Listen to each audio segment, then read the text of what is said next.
பாத்தீங்களா பசங்களா, இந்த தங்க பூசணி எவ்வளவு பிரகாசமா இருக்கு. இது நம்ம தோட்டத்தோட தங்க புதையல். இதை யாரும் திருட விடக்கூடாது. ஆமா அப்பா, இத பார்க்கவே எவ்வளவு அழகா இருக்கு.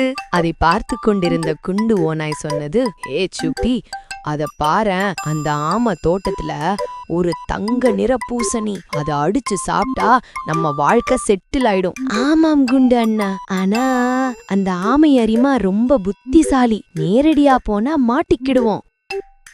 அரிமா மனதுக்குள் நினைத்தது, ஓநாய், என் குடும்பத்துக்கு ஆபத்து வந்துருச்சு. என் புத்திசாலி நண்பன் வெட்டு முயலை உடனே பார்க்கணும். குண்டு ஓநாய் சிரித்துக்கொண்டே, அறிவில்லாத ஆமை, உனக்கு காத்திருக்குது இன்னைக்கு பெரிய விருந்து.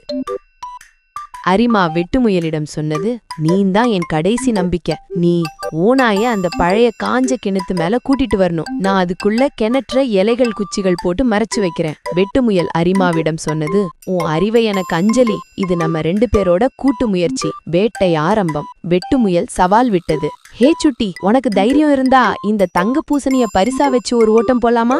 குண்டு ஓநாய் நினைத்தது, அறிவில்லாத முயல், என்னையே பந்தயத்துக்கு கூப்பிடுறியா?